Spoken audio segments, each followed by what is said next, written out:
আসসালামু আলাইকুম ওয়া রাহমাতুল্লাহি ওয়া বারাকাতুহু। আলহামদুলিল্লাহি রাব্বিল আলামিন ওয়াসসালাতু ওয়াসসালামু আলা সাইয়্যিদিল আমবিয়া ওয়াল মুরসালিন ওয়া আলা আলিহি ওয়া সাহবিহি আজমাইন। বাংলাদেশের গণমানুষের প্রাণপ্রিয় শহীদি কাফেলা বাংলাদেশ জামাত ইসলামী ঢাকা মহানগরী উত্তরের ক্যান্টনমেন্ট থানা আয়োজিত আজকের এই সহযোগী সমাবেশের সংগ্রামী সভাপতি,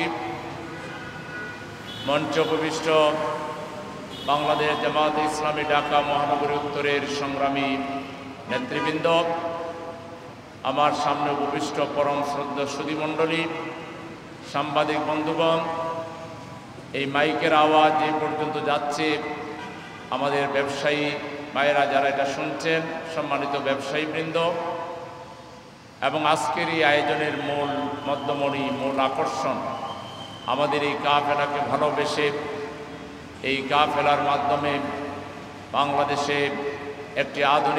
বাংলাদেশকে একটি আধুনিক কল্যাণ রাষ্ট্রে পরিণত করার জন্যে যারা এই কাফেলার সহযোগী হয়ে আগামী দিনে এই কাফেলার ভিত্তিতে নিজের জীবন, পারিবারিক জীবন এবং এই কাফেলার ভিত্তিতে একটি কল্যাণ রাষ্ট্র প্রতিষ্ঠার জন্যে যারা এই কাফেলার অধীনে কাজ করতে সম্মত হয়ে এগিয়ে এসেছেন, আমাদের সেই সব সংগ্রামী সহযোগী কর্মী এবং রকম বাইসব, আমরা দীর্ঘ সংগ্রাম আন্দোলনের মধ্য দিয়ে 2024 সালের 5ই আগস্ট ফ্যাসিবাদ মুক্ত একটি বাংলাদেশ আমরা পেয়েছি, আলহামদুলিল্লাহ। কিন্তু এই পরিবর্তনের মধ্য দিয়েই আমাদের সকল দায়িত্ব শেষ হয়ে যায়নি, এটা শুধু শুরু মাত্র। এই পরিবর্তনটাই আমাদের সকল কল্যাণকে নিশ্চিত করবে না। আমরা যদি আমাদের এই প্রিয় জন্মভূমি বাংলাদেশকে ঐক্যবদ্ধ করতে না পারি, এদেশের সংখ্যাগরিষ্ঠ মানুষের যে ঈমান, যে আকীদা, যে তাহজিব, যে তামাদ্দুন, যে মূল্যবোধ, এর ভিত্তিতে বাংলাদেশের সংখ্যাগরিষ্ঠ মানুষকে যদি আমরা এক ছাতার নিচে আনতে না পারি, তাহলে এই দেশকে নিয়ে ষড়যন্ত্রকারীরা যে ষড়যন্ত্র শুরু করেছে, এই ষড়যন্ত্রের মাত্রা উত্তর বাড়বে এবং আমাদের জন্য বিরাট ঝুঁকি রয়েছে। সেজন্য আমাদের প্রধান কাজ হবে এই মুহূর্তে যারা রাষ্ট্রীয় ক্ষমতায় আছেন, ইন্টারিম গভর্নমেন্টে যারা আছেন, তাদেরও কিছু কাজ আছে।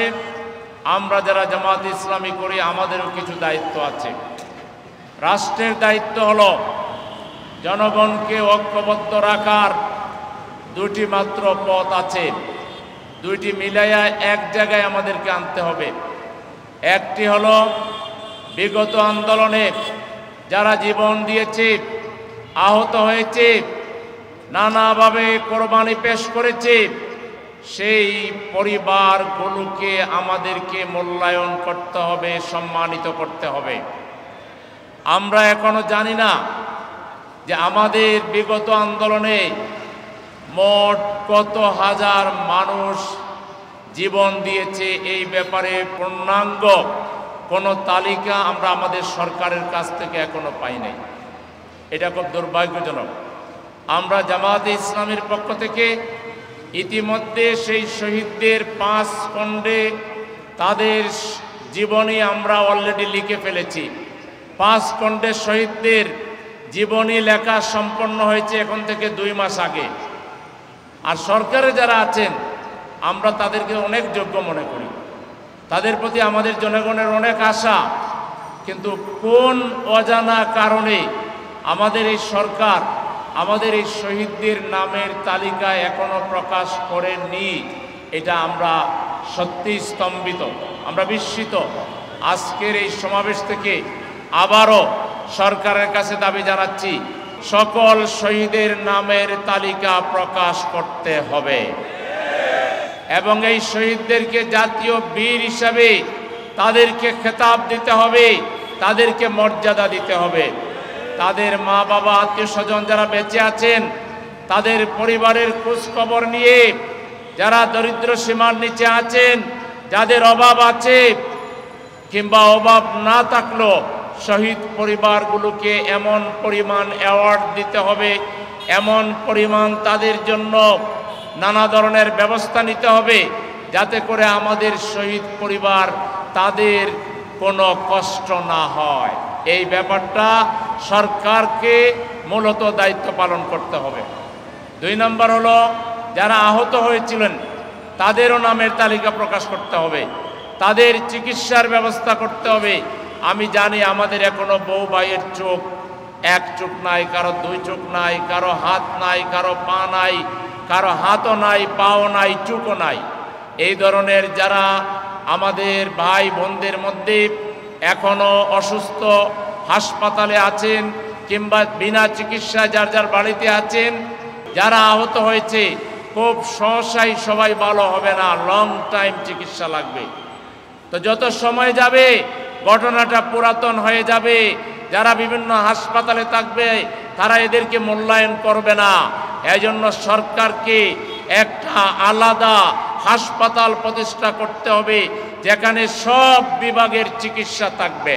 এই ব্যাপারে দায়িত্ব অবহেলার জন্য, দায়িত্বহীনতার জন্য বর্তমান সরকার কিন্তু এক সময় ইতিহাসের কাঠগড়ায় কিন্তু দাঁড়ায় যাবেন আপনারা। এজন্য আমরা সরকারকে আবারও সহযোগিতার মানসিকতা নিয়ে স্মরণ করে দিলাম, আমাদের জাতিকে ঐক্যবদ্ধ রাখতে হলে আমাদের আগস্ট বিপ্লব 2024 সালের 5ই আগস্টের বিপ্লবকে যুগ যুগ ধরে স্মরণীয় করে রাখতে হবে। একই সাথে নানা ধরনের চিত্র প্রদর্শনীর মাধ্যমে, ইতিহাস রচনা করার মাধ্যমে বিগত আওয়ামী ফ্যাসিস্ট সরকার বাংলাদেশের জনগণের বিরুদ্ধে যে খুন, গুম, আয়নাগর, রিমান্ডের মাধ্যমে যে নির্যাতন করেছে, এই নির্যাতনের ইতিহাস জাতিকে স্মরণীয় করে জাতির সামনে রাখতে হবে। এভাবে করে আমাদের এই আন্দোলনকে স্মরণীয় রাখার জন্য সরকারকে দায়িত্ব পালন করতে হবে।